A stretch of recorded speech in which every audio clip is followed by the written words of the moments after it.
मित्रों, कुछ लोग और कुछ नेता भी श्री राम को इसलिए दोष देते हैं कि उन्होंने गर्भवती सीता का परित्याग क्यों किया। तो आखिर इस तथ्य में कितनी सच्चाई है? क्या सीता त्याग का रहस्य सामान्य बुद्धि से समझा जा सकता है? जानने के लिए बने रहिए पूरे वीडियो के साथ। तो मित्रों, स्वागत है कथामृत चैनल पर। मित्रों, यही प्रश्न संस्कृति के शत्रु हैं। मान्य नेता स्त्रियों के ही पक्षधर हैं, तो उन्हें कुरान का भी अवलोकन करना चाहिए, जहां लिखा है कि यदि पुरुष को पत्नी नहीं पसंद है तो 3 बार तलाक तलाक तलाक मौखिक कह दे, तो मात्र इतने से ही वह अपने औरस बच्चों से और संपत्ति से वंचित कर दी जाती है। श्री राम तो लाखों वर्ष पूर्व हुए, आज तो सीता भी नहीं है, किंतु यह कांड आपकी आंखों के सामने है। इस पर नेताजी तरस खाएं। माताएं बहनें अपने ही देश की विशुद्ध नागरिक हैं, इन्हें मान दें। कुर्सी के लिए लड़ते हैं, गौरव की बात है, किंतु धर्म शास्त्रों को न छुए, क्योंकि शास्त्र कोई विरला महापुरुष जानता है और कोई विरला अधिकारी ही उनके संरक्षण में समझता है। तो आपके आक्रोश शमन का प्रयास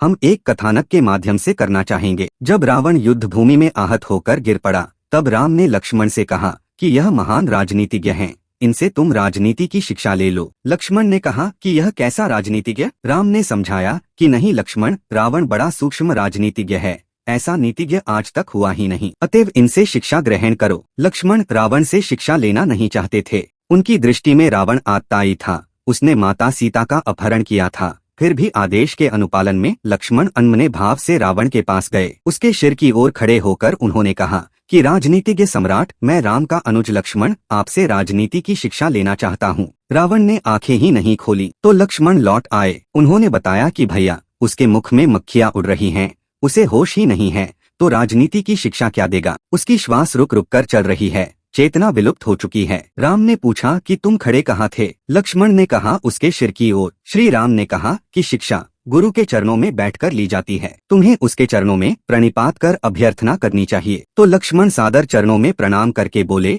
कि हे महान राजनीतिज्ञ सम्राट, मैं लक्ष्मण आपसे राजनीति की शिक्षा लेना चाहता हूँ। तो रावण झटके से उठा, तरकस और धनुष लक्ष्मण से छीन लिया। लक्ष्मण कुछ सोचते इसके पहले ही उसने शर संधान कर लिया। गले का निशाना साधते हुए बोला कि राम के भाई हो, इसीलिए जीवित छोड़ रहा हूँ। पहली राजनीति तो यह है कि शत्रु मरणासन्न हो अथवा मर ही क्यों न गया हो, उसके समीप सावधान मुद्रा में ही जाना चाहिए। लक्ष्मण स्तब्ध रह गए। वह सोच रहे थे कि अब तो इसका अंतिम क्षण है, मक्खियाँ आ रही हैं, किंतु यह तो ज्यों का त्यों है। संयत होकर लक्ष्मण ने कहा कि राजन, आपने एक स्त्री के लिए अपने समग्र कुल का मूलोच्छेद करा लिया, तो यह कौन सी राजनीति है? ऐसी मूर्खता आपने क्यों की? रावण मुस्कुराकर बोला कि हे लक्ष्मण, मेरे कुल का मूलोच्छेदन कोई नहीं कर सकता, मेरा वंश अक्षय है। हमने अपने वंश की सुरक्षा के लिए पहले ही विभीषण को राम की शरण में भेज दिया था। लक्ष्मण ने कहा कि आपकी बात हम सच मान भी लेते, किंतु क्या आपने विभीषण को लात नहीं मारी थी? उसके ऊपर मरणांतक शक्ति का प्रहार क्यों किया? रावण ने कहा कि लात न मारते तो हमारी पोल ही खुल जाती, तुम लोग उसका विश्वास कैसे करते? शक्ति का प्रहार तो यह परखने के लिए किया था कि राम हमारे वंश की रक्षा कर पाएंगे या नहीं। उस प्रहार से विभीषण को बचाने के लिए जब राम ने स्वयं अपना सीना अड़ा दिया, तब मुझे विश्वास हो गया कि अब मेरा वंश सुरक्षित है। हे लक्ष्मण, तुमने ध्यान नहीं दिया कि उसी घटना के पश्चात मेरे रण कौशल में परिवर्तन आ गया था। मैं पूरे वेग से युद्ध करने लगा था। लक्ष्मण ने कहा कि संदेह तो हम लोगों को भी हुआ था कि कदाचित आप मरेंगे ही नहीं। रावण ने कहा कि मैं निश्चिंत हो गया था, इसलिए धुआंधार युद्ध करने लगा। आजन्म हमने पाप किया, अनुचरों से तथा वंश भर से पाप कराया। पाप की सीमा हम लोगों ने तोड़ दी। यदि हम भजन करना चाहते तो अनेक जन्मों में भी मुक्ति संभव नहीं थी। इसलिए मेरे भाई खरदूषण का वध हुआ।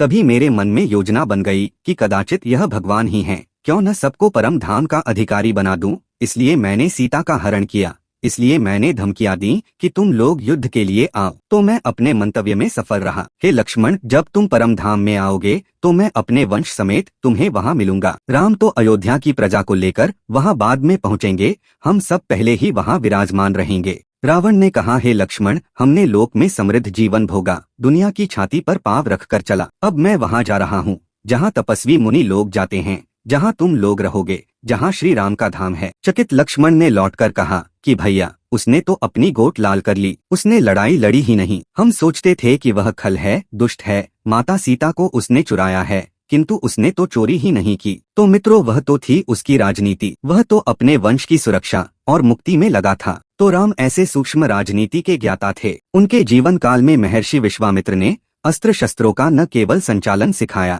अपितु अपना सारा दिव्यास्त्र भंडार भी राम को अर्पित कर दिया था। महर्षि अगस्त्य ने धनुष और तलवारें दी, दिव्य तर्कश दिया। महर्षि अगस्त्य के बाण से ही रावण का संहार हुआ। वाल्मीकि रामायण के अनुसार सुतीक्ष्ण आश्रम में राम ने शस्त्र धारण किया। अस्त्र शस्त्र हर महापुरुष के पास थे। वशिष्ठ के पास जो कुछ भी था राम को दिया, किंतु इन सबसे बड़ा शस्त्रास्त्र संग्रह महर्षि वाल्मीकि के पास था। इनमें उनकी जन्मजात अभिरुचि थी। बड़ी बड़ी फौजें आईं, किंतु रत्नाकर को कोई परास्त नहीं कर सका था। महापुरुष सप्तर्षि पहुँचे तो रत्नाकर ने दस्यु वृत्ति छोड़ दी। भजन की नियत विधि के अनुपालन से उसका रूपांतरण महर्षि वाल्मीकि के रूप में हुआ। भगवान राम उनके पास गए। मुनि कह राम दंडवत कीन्हा, आशीर्वाद विप्र वरदीन्हा। वाल्मीकि जी ने आशीर्वाद तो दिया, किंतु दिव्यास्त्रों के भंडार का नाम तक नहीं लिया। राम ने सोचा कि महात्माओं के पास यह भंडार व्यर्थ पड़ा है तो इसका सदुपयोग होना चाहिए। इसलिए उन्होंने सीता के अपवाद को निमित्त बनाकर उन्हें उसी वन के समीप प्रेषित किया जहां महर्षि वाल्मीकि का आश्रम था।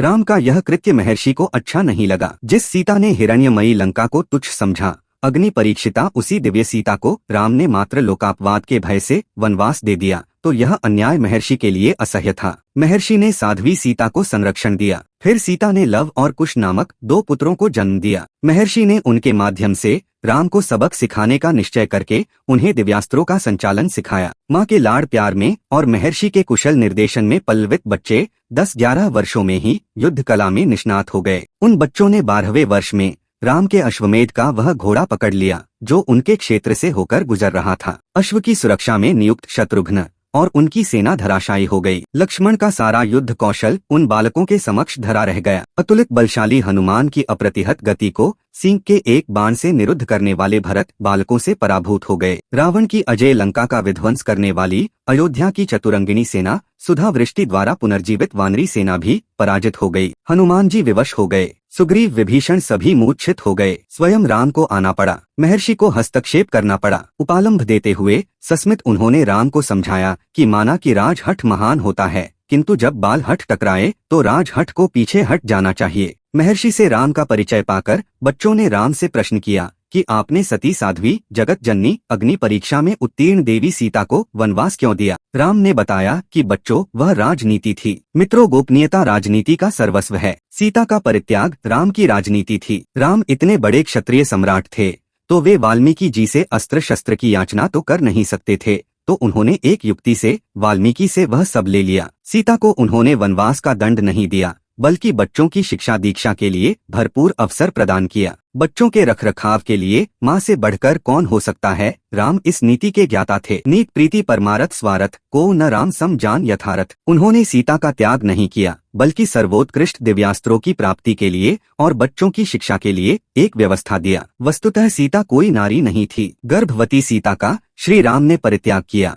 उन्हें वन में निर्वासित किया, ऐसी भी कोई बात नहीं है। मित्रों, यह मानस है तो मानस कहते हैं मन को। रामचरित मानस अर्थात राम के वे चरित्र जो आपके मन के अंतराल में प्रवाहित हैं, जो दृष्टिगोचर नहीं होते। आप अपने मन का सूक्ष्मता से अध्ययन करें तो काम के चरित्र, लोभ मोह के चरित्र, राग द्वेष के चरित्र ही दिखाई देते हैं। राम के चरित्र दिखाई नहीं देते क्योंकि वे प्रसुप्त हैं। तो ये प्रसुप्त राम चरित्र किस प्रकार जागृत हों, जागृत होकर राम पर्यंत की दूरी तय कराकर राममयी स्थिति कैसे मिलेगी, वहां तक का साधन क्रम इस रामायण में अंकित है। इसमें विज्ञान रूपी राम है तो शक्ति रूपिणी सीता है। कहते हैं कि सीता पृथ्वी से निकली हैं, तो क्या बच्चे पृथ्वी से जन्म लेते हैं? जिस धनुष को 10-10 हजार राजा नहीं उठा सके, सीता उसी को उठाकर प्रतिदिन सफाई करती थीं। तो क्या यह तथ्य विचित्र प्रतीत नहीं होता? मूलतः धड़ धरती का एक है लेखा, जो बाहर सो भीतर देखा। धड़ कहते हैं इस शरीर को, धरती इस पृथ्वी को कहते हैं। बाह्य जगत में जो कुछ भी दृष्टिगोचर होता है वह सब इस मन के अंतराल में निहित है।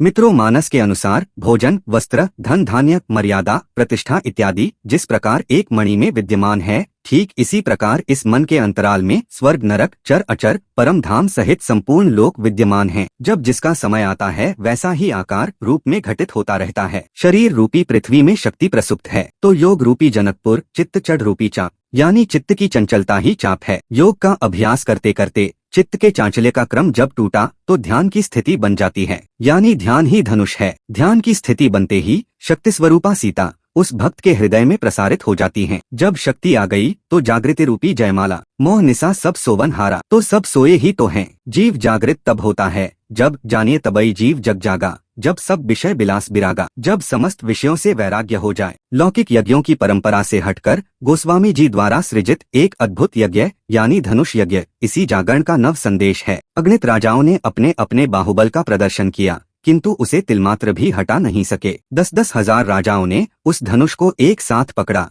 किंतु उसे हिला तक नहीं सके। तो मित्रों, क्या 10,000 लोग किसी धनुष को एक साथ उठाने का प्रयास कर सकते हैं? यह अतिरंजित गल्प ही प्रतीत होती है, किंतु आध्यात्मिक धरातल पर ध्यान ही धनुष है। चित्त के चांचल्य का क्रम टूटे बिना ध्यान की स्थिति नहीं मिलती। तो 10 इंद्रियों की सहस्रों प्रवृत्तियां 10,000 नरेश हैं। जब तक इंद्रिया और उनमें वासनामयी वृत्तियों का प्रवाह है, तब तक इस राज योग का अनुष्ठान आप करते रहें, हाथ कुछ नहीं लगता। प्रायः पथिक इस आत्म पथ पर अग्रसर होने के लिए उद्यत हो जाते हैं, मार्ग की अपेक्षित सावधानियों पर विचार नहीं करते। मार्गदर्शक तत्वदर्शी सद्गुरु उन्हें उपलब्ध नहीं हैं, अतः अपनी सूझबूझ से वे कुछ न कुछ करते ही रहते हैं। चले इष्ट देवन सिर नाई। अपने अपने इष्ट देव को गणेश, महेश, सुरेश, दिनेश जो भी जिसका इष्ट था, 10,000 राजाओं के 10,000 इष्ट सभी ने अपने अपने इष्ट देवों को सिर झुकाया, किंतु उन्हें सफलता नहीं मिली। श्री राम ने भी धनुष की ओर दृष्टिपात किया, इष्ट का स्मरण किया, गुरु जी को मन से प्रणाम किया, फिर बड़ी सरलता से उन्होंने धनुष को उठा लिया। तो उनके इष्ट सद्गुरु थे,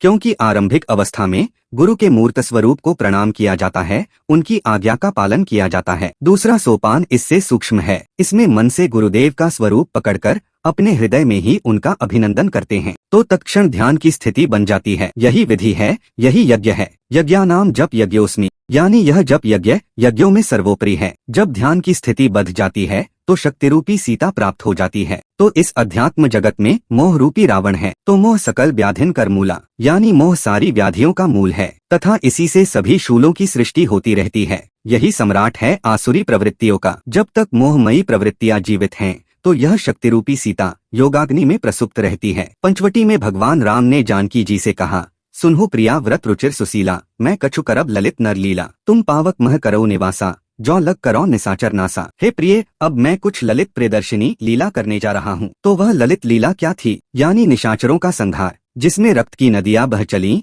दीर्घकाय हाथी उस प्रवाह में बहने लगे, 100 योजन लंबी काया वाले कुंभकर्ण इत्यादि उसी में डूब गए। तो मित्रों, यह ललित लीला है या भयंकर लीला? तुम पावक मह करो निवासा। तो मित्रों, लगता है कि पावक कोई 5 स्टार होटल था। क्या यह भी कोई निवास स्थान है? तो कहते हैं कि श्री राम ने नर लीला की, यानी मनुष्योचित आचरण। तो क्या अग्नि में निवास मानवोचित है? क्या यह संभव है? तो मित्रों, वस्तुतः वपुष ब्रह्मांड सुप्रवृत्ति लंका, शरीर सुव्यवस्थित ब्रह्मांड है और मायिक प्रवृत्तियां ही लंका है। मन रूपी मय दानव ने इसकी संरचना की है, जिसमें मोह रूपी रावण, क्रोध रूपी कुंभकर्ण, लोभ रूपी नारांतक, आशा रूपी पिशाचनियां, इस प्रकार अनंत आसुरी प्रवृत्तियां हैं। 10 मुख बैठ सभा 1-12, देख अमित आपन परिवारा, यानी रावण का परिवार अनंत था। निशाचरों के संहार के उपरांत शेष एकमात्र रावण ने अपार निशाचरों का सृजन कर लिया। तो सब तो मर गए थे, अब अपार कहाँ से आ गए? तो मित्रों, वस्तुतः रावण मोह का प्रतीक है। मोह संपूर्ण व्याधियों का मूल है, जड़ है। किसी वृक्ष को आप ऊपर से काट दें,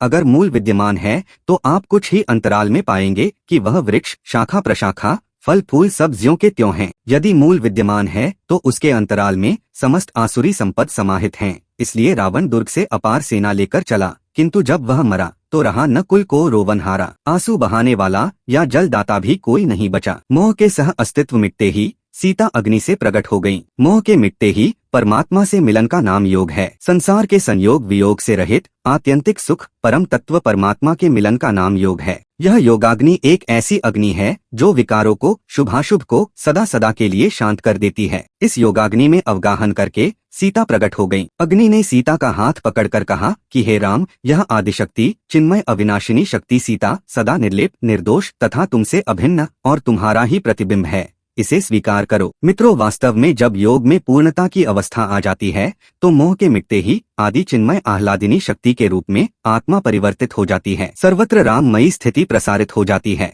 राम राज्य बैठे त्रैलोका, हर्षित भय गए सब शोका। राम के राज्याभिषिक्त होते ही तीनों लोकों में भव संबंधी शोक सदा के लिए मिट गए, सर्वत्र हर्ष छा गया, यानी विकार रहा ही नहीं। अब ध्यान करें तो किसका करें? आगे कौन सी सत्ता है जिसकी शोध शेष है? तो ऐसी अवस्था में ध्यान ही धोबी है। वस्त्र के धब्बों को धोबी धुल देता है, किंतु अंतर्मन पर मलावर्ण विक्षेप के रूप में संस्कारों के धब्बे सद्गुरु ही धुलता है। तीनों लोकों में जब कोई विकार नहीं रह गया, हर्ष छा गया, तो ध्यान से किसे ढूंढें? धब्बा तो धुल गया, अतः शक्ति का उपयोग समाप्त हो जाता है। कुछ काल तक यह ब्रह्म विद्या के आश्रित प्रसुप्त रहती है, और जब लव कुश का जन्म हो जाता है, लव में कुशलता प्राप्त हो जाती है, तब शक्ति की आवश्यकता ही नहीं रहती। सीता मरती नहीं, बल्कि जिस धरती से उसकी जागृति हुई थी, स्थिति दिलाकर पुनः धरती में सदा के लिए प्रसुप्त हो जाती है। सीता पृथ्वी में समाहित हो गयी, सर्वत्र राम राज्य स्थापित हो गया। सकल परम गति के अधिकारी, बयर न कर काहू सन कोई, राम प्रताप विस्मता खोई। शक्ति का उपयोग नहीं रह जाता, उस योगी के लिए उसका प्रयोजन नहीं है, लेकिन वह पृथ्वी में रहती सदैव है, उसके द्वारा दूसरों का मार्गदर्शन होता है, तो संतों से ही यह जागृति संभव है। आध्यात्मिक विचार के अनुसार यह सीता आपके हृदय में छिपी हुई ईश्वरीय अनुभूति है, ईश्वरीय स्वरूप है, न कि कोई नारी है। बाहर समाज में सीता का जो रूप प्रचलित है, वह आपकी गौरवशाली संस्कृति है, इतिहास है, आदर्श है, सुसंस्कृत जीवन वृत्त है, और यह आपके मोक्ष का मार्ग है। तो मित्रों, इतना लंबा वीडियो बनाने का मकसद यही है कि इस देश की अधिकांश सोई हुई जनता जागरूक हो सके, वरना इस प्रश्न का उत्तर एक लाइन में भी दिया जा सकता था। तो मित्रों, अगर आपने कथामृत को सब्सक्राइब नहीं किया है तो जरूर करें और वीडियो को लाइक जरूर किया करें। सभी को राम राम।